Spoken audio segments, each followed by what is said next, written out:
এমন কিছু মুভি থাকে যেগুলো শুধু মুভি নয়, তার থেকেও অনেক বেশি কিছু।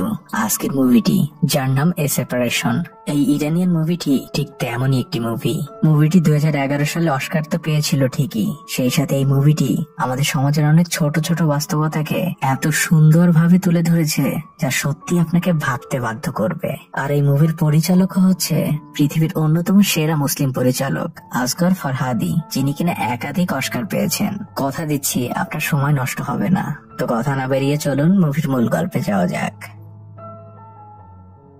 মুভি শুরু হয় একটি কোর্টের দৃশ্য দিয়ে, যেখানে একটি মধ্যবয়সী কাপল নাদির ও সিমিন এসেছে তাদের ডিভোর্সের জন্য। সামনে বসে থাকা বিচারক সিমিনকে প্রশ্ন করে, আপনি আপনার স্বামীকে কেন ডিভোর্স দিতে চাচ্ছেন? আপনার স্বামী কি নেশা করে? সিমিন বলে না।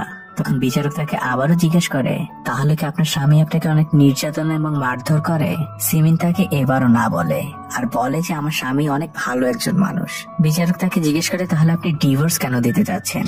তখন সিমিন বলতে শুরু করে, আমার দেশের বাইরে অনেক ভালো একটি চাকরি হয়েছে, আমি চাই নাদির এবং আমাদের সন্তান সহ সেখানে সেটেল হতে, কিন্তু নাদির এই দেশ থেকে কোথাও যেতে চায় না, আর এই কারণে আমি তাকে ডিভোর্স দিতে চাই। আর যদি নাদির আমার সাথে যেতে রাজি হয় তাহলে আমি এখনই এই ডিভোর্স লেটার ক্যান্সেল করছি। তখন নাদির তার কথা বলতে শুরু করে। নাদির বলে যে আমার পৃথিবীতে বাবা ছাড়া কেউ নেই, আমার বাবা অনেক বৃদ্ধ, আর সে নিজে নিজে একা চলতেও পারে না, আমি কোনোভাবেই আমার বাবাকে রেখে দেশের বাইরে চলে যেতে পারবো না। তখন সিমিন তাকে বলতে শুরু করে, বিদেশে গেলে আমরা অনেক ভালো ক্যারিয়ার করতে পারবো, আর আমাদের মেয়ের ফিউচারও অনেক ভালো হবে। নাদির আর সিমিনের মধ্যে অনেক কথা কাটাকাটি হয়, আর নাদির কোনোভাবেই তার বাবাকে রেখে বিদেশে যেতে রাজি হয় না, কারণ নাদির মনে করে সন্তান হিসেবে তার দায়িত্ব সে কোনোভাবেই এড়াতে পারে না। আর এই চিন্তা ভাবনা আসলে প্রত্যেকটি সন্তানেরই হওয়া উচিত, অ্যাটলিস্ট বাবা মা যখন বৃদ্ধ হয়ে যায়, কারণ তারা তখন প্রচন্ড অসহায় হয়ে যায়। যাই হোক, যেহেতু নাদির তার বাবাকে রেখে বিদেশে যেতে রাজি হয় না, তাই সিমিন তার ডিভোর্স লেটারে সাইন করে দেয়। কিন্তু বিচারক সিমিনের ডিভোর্স লেটারটি অ্যাকসেপ্ট করে না, কারণ বিচারকের মনে হয় এই কারণটি যথেষ্ট নয় একটি ডিভোর্স হওয়ার জন্য। ডিভোর্স লেটার অ্যাকসেপ্ট না করায় সিমিন সেখান থেকে রেগে বেরিয়ে যায়, আর সে নাদিরের বাসা থেকেও একেবারে চলে যায়। আর যাবার আগে সে রাজিয়া নামক একজন কাজের মহিলাকে ঠিক করে দিয়ে যায়, যাতে করে তার ঘরের কাজ রাজিয়া করতে পারে, সেই সাথে নাদিরের বাবার দেখাশোনা যাতে করতে পারে। মূলত রাজিয়াও কোনো কাজের মহিলা ছিল না, সে বাধ্য হয়ে এসেছে এখানে কাজ করতে।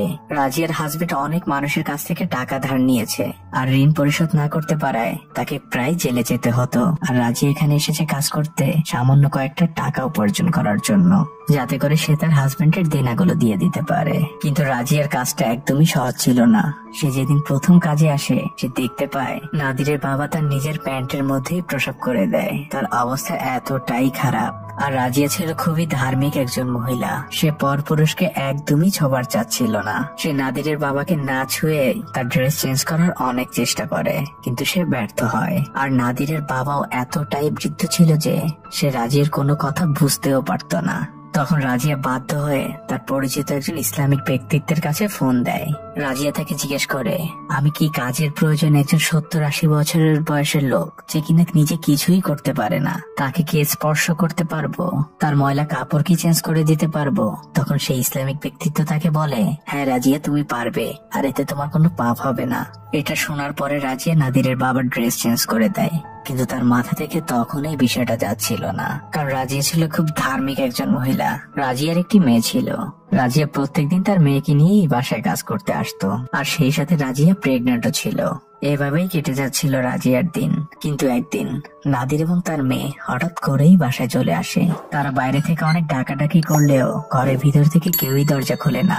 তখন বাধ্য হয়ে নাদির তার পকেটে থাকা চাবি দিয়ে দরজা খুলে ভিতরে ঢুকে, আর ভিতরে ঢুকেই সে দেখতে পায় তার বাবার হাত বিছানার সাথে বাঁধা, আর সে ফ্লোরে পড়ে আছে।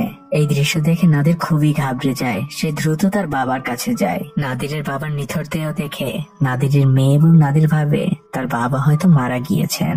নাদিরের মেয়ে প্রচন্ড কান্নায় ভেঙে পড়ে তার দাদার জন্য, কিন্তু নাদির একটু ভালোভাবে লক্ষ্য করে দেখতে পায় তার বাবা আসলে মারা যাননি, তিনি এখনো বেঁচে আছেন। নাদির তার বাবাকে সুস্থ করার অনেক চেষ্টা করে। সেই সাথে সে তার মেয়েকে বলে, তুমি বাসাটা অনেক ভালোভাবে একটু চেক করে দেখো, রাজিয়া হয়তো অনেক কিছু চুরি করে নিয়ে পালিয়ে গিয়েছে।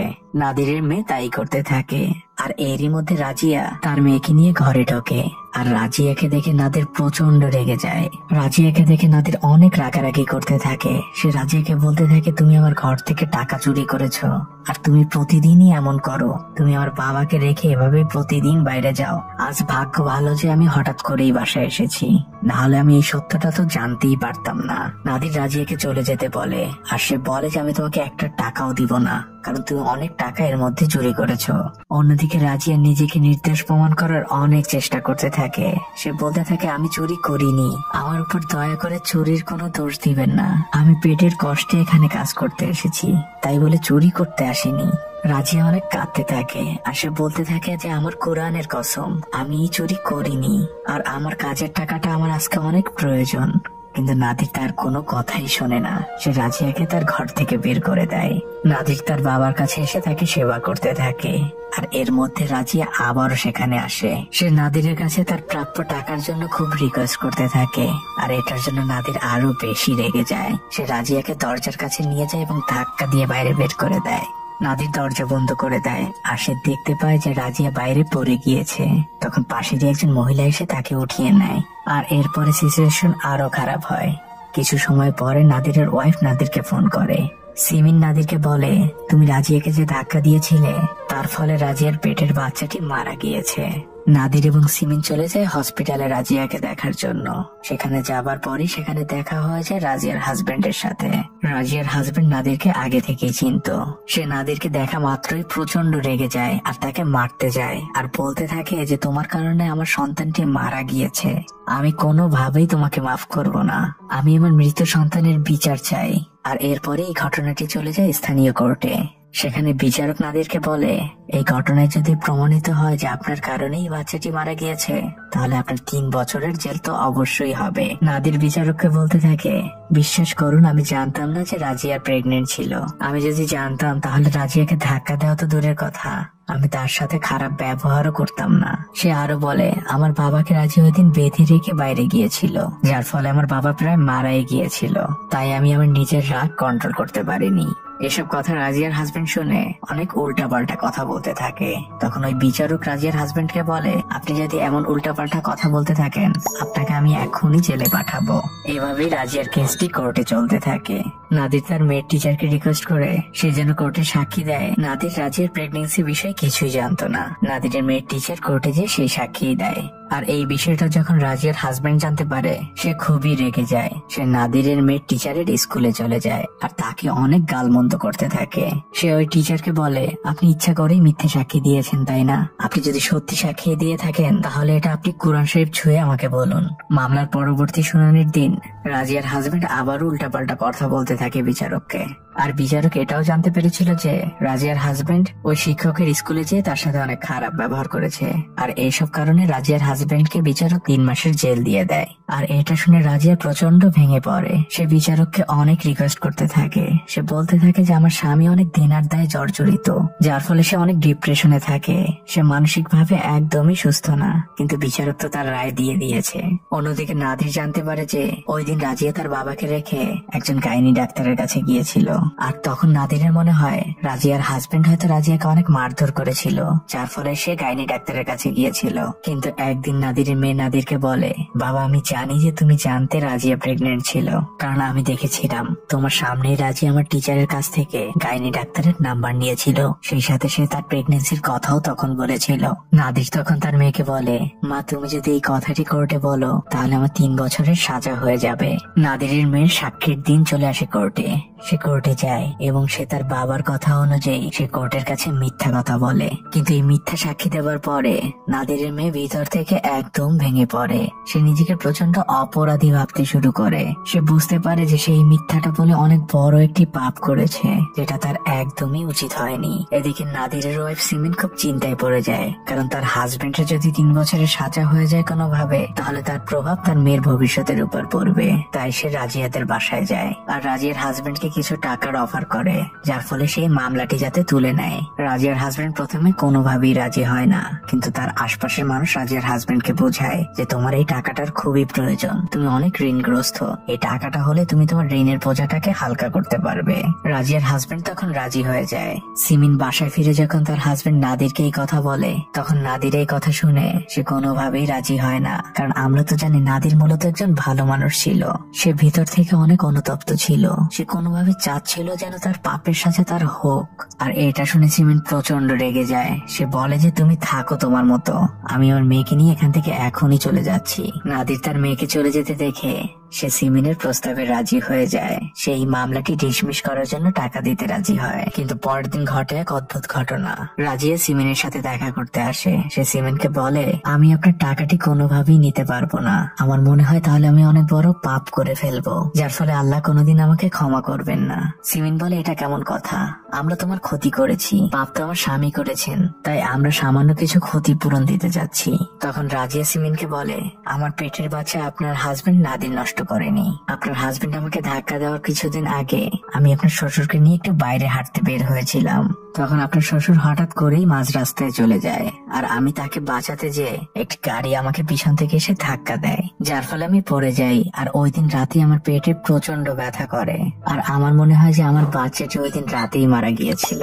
তাই আপনাদের কাছ থেকে এই টাকাটা আমি কোনোভাবেই নিতে চাই না, কারণ এই টাকাটা আমার জন্য হারাম হয়ে যাবে, আর আমি গরিব হতে পারি কিন্তু হারাম খেতে চাই না।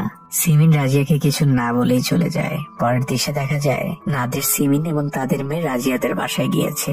তারা মূলত সেখানে টাকাগুলো দিতেই গিয়েছে। সেখানে রাজিয়ার হাজবেন্ড ছিল, আর সেই সাথে রাজিয়ার হাজবেন্ড যাদের কাছে টাকা ধার নিয়েছিল এমন অনেকগুলো লোক সেখানে ছিল। তারা সবাই টাকার জন্য অপেক্ষা করছিল, কিন্তু নাদির বলে, আমি টাকাগুলো শুধুমাত্র রাজিয়ার হাতে দিতে চাই। তখন রাজিয়ার হাজবেন্ড ভিতরে যায় রাজিয়াকে ডাকতে, কিন্তু রাজিয়া আসতে রাজি হয় না, কারণ আমরা তো জানি রাজিয়া ওই হারামের টাকাগুলো একদমই নিতে চায় না। আর এটা শুনে রাজিয়ার হাজবেন্ড প্রচন্ড রেগে যায়। সে বলতে থাকে যে ঘরের মধ্যে এতগুলো পাওনাদার বসা, আর তুমি এখন এই টাকাগুলো নিতে রাজি হচ্ছ না। রাজিয়ার হাজবেন্ড অনেক রাগারাগি করে ঘর থেকে বেরিয়ে যায়। তখন রাজিয়া সামনে আসে, আর সে সকল পাওনাদারের সামনেই কাঁদতে থাকে আর সিমিনকে বলতে থাকে, আমি আপনাকে নিষেধ করেছিলাম এই টাকাগুলো নিয়ে এখানে আসতে, আপনি কেন আসলেন? আপনার কি লাভ হলো আমার সংসারটাকে নষ্ট করে আর এই মানুষগুলোর সামনে আমাকে ছোট করে? আমি তো শুধুমাত্র হারাম খেতে চাইনি। আর এরপরেই চলে আসে এই মুভির সর্বশেষ দৃশ্য, যেখানে দেখা যায় নাদির আর সিমিনের মেয়েকে কোর্টে ডাকা হয়েছে। বিচারক তাকে জিজ্ঞেস করে, তুমি কার কাছে থাকতে চাও, তোমার বাবার কাছে নাকি তোমার মার কাছে? আর আমরা বুঝতে পারি নাদিরের সিমিনের ডিভোর্সটা হয়েই গিয়েছে। বিচারক যখন নাদিরের মেয়ের কাছে এই প্রশ্নটা করে, তার মেয়ে প্রচন্ড কাঁদতে থাকে, আর সে বিচারককে জিজ্ঞেস করে, আমাকে কি উত্তরটা এখনই দিতে হবে? বিচারক তাকে বলে, হ্যাঁ, তোমাকে উত্তরটা এখনই দিতে হবে। তখন নাদিরের মেয়ে বলে, আমি জানি যে আমি কার সাথে থাকতে চাই, কিন্তু সেই উত্তরটা আমি আমার বাবা মার সামনে দিতে চাই না। নাদির আর সিমিন বাইরে চলে আসে। তারা দুজন দুই পাশে দাঁড়িয়ে থাকে, আর তাদের এই অপেক্ষার দৃশ্য দিয়েই এই মুভিটি এখানেই শেষ হয়ে যায়। আমি জানি এর এন্ডিং আপনাদের কাছে একটু অদ্ভুত লাগছে, কিন্তু বিশ্বাস করুন এর থেকে ভালো এন্ডিং আর হয় না, কারণ পরিচালক সম্পূর্ণ বিষয়টা আপনাদের উপর ছেড়ে দিয়েছেন। কারণ আমি আপনাদের প্রথমেই বলেছি, এটা শুধু মুভি নয়, এটা সমাজের অনেক বড় বাস্তবতাও, যেখানে নাদির আর সিমিনের মতো ডিভোর্স প্রতিনিয়ত হয়েই চলছে। আর এই ডিভোর্সের ফলাফল সব মানুষের জীবনে এক হয় না। তাই এই মুভির এন্ডিংটা আপনারা না হয় আপনাদের নিজেদের মতো করেই একটু সাজিয়ে নিন, আর আপনাদের ভাবনাগুলো আমাকে কমেন্ট করে জানান। নাদির আর সিমিনের মেয়ে আসলে কার কাছে গিয়েছিল? সে কি তার বাবাকে চুজ করেছিল নাকি মাকে? আজ এই পর্যন্তই। সবশেষে একটা কথাই বলবো, একটি ডিভোর্স শুধুমাত্র দুটো মানুষকে বিচ্ছেদ করে না, বিচ্ছেদ হয় অনেকগুলো স্বপ্নের। আর সেই সাথে সন্তানরা হারায় তার বাবা মার প্রকৃত ভালোবাসা। তার নিজের জায়গা থেকে হলেও একটু কম্প্রোমাইজ করতে শিখুন। আশা করি ভালো থাকবেন। তো দোয়া করবেন আমার জন্য। আজকের মতো বিদায়।